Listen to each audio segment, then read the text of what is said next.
pagi Bapak dosen dan teman-teman semua.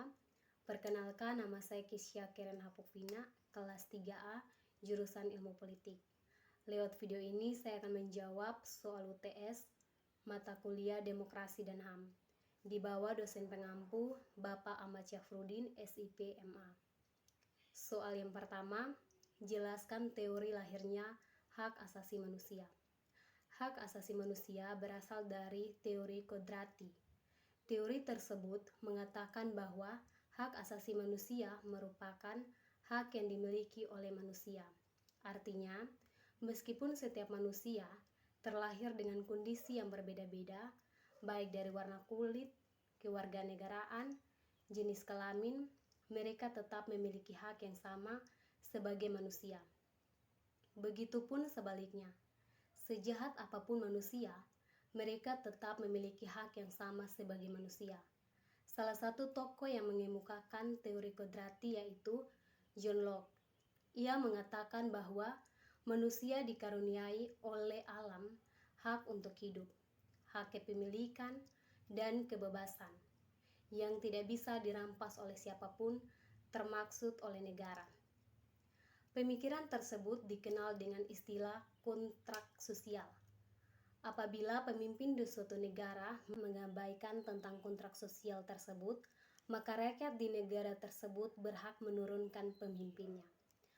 Untuk soal yang kedua, jelaskan sejarah perkembangan hak asasi manusia di dunia.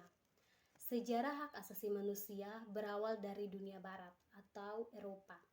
Seorang filsuf Inggris pada abad ke-17, John Locke merumuskan adanya hak alamiah atau natural right yang melekat pada setiap diri manusia, yaitu hak atas hidup, hak kebebasan, dan hak untuk memiliki.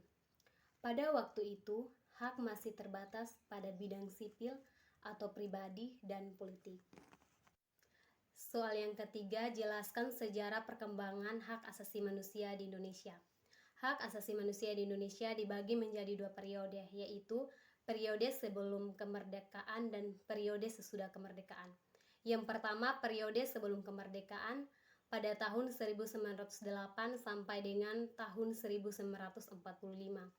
Periode ini ditandai dengan lahirnya beberapa organisasi pergerakan nasional seperti Budi Utomo. Organisasi Budi Utomo menaruh perhatian terhadap hak asasi manusia. Bentuk perhatian Budi Utomo dalam hak asasi manusia adalah dalam bidang hak kebebasan berserikat dan mengeluarkan pendapat. Budi Utomo mengilhami penegakan HAM di Indonesia hingga memunculkan kesadaran untuk merdeka yang merupakan salah satu hak asasi manusia. Periode yang kedua yaitu sesudah kemerdekaan pada tahun 1945 hingga sekarang. Periode pada tahun 1945 sampai dengan 1950, hak asasi manusia pada periode ini masih menekankan pada hak untuk kemerdekaan, hak kebebasan untuk berserikat melalui organisasi politik, dan hak kebebasan untuk berpendapat.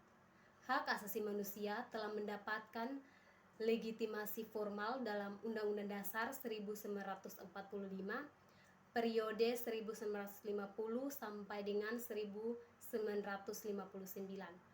Pemikiran hak asasi manusia pada periode ini ditandai oleh beberapa hal. Yang pertama, semakin banyaknya partai politik yang tumbuh dengan ideologi yang beragama. Soal yang keempat, generasi perkembangan hak asasi manusia. Generasi perkembangan hak asasi manusia dibagi menjadi 3, yaitu yang pertama, pada dasarnya berurusan dengan kebebasan dan kehidupan politik. Dalam kata lain, hak ini merupakan hak sipil dan politik. Contohnya adalah hak atas kehidupan, kesetaraan di mata hukum, kebebasan berpendapat, hak untuk mendapatkan proses hukum yang adil, hak kebebasan beragama, dan hak untuk mengundi dalam pemilu. Hak asasi manusia generasi kedua pada dasarnya adalah hak ekonomi, sosial, dan budaya. Dan hak-hak ini disebut generasi kedua karena hak ini dikatakan muncul pada abad ke-19 sebagai tanggapan terhadap kemiskinan dan eksploitasi yang dipicu oleh revolusi industri.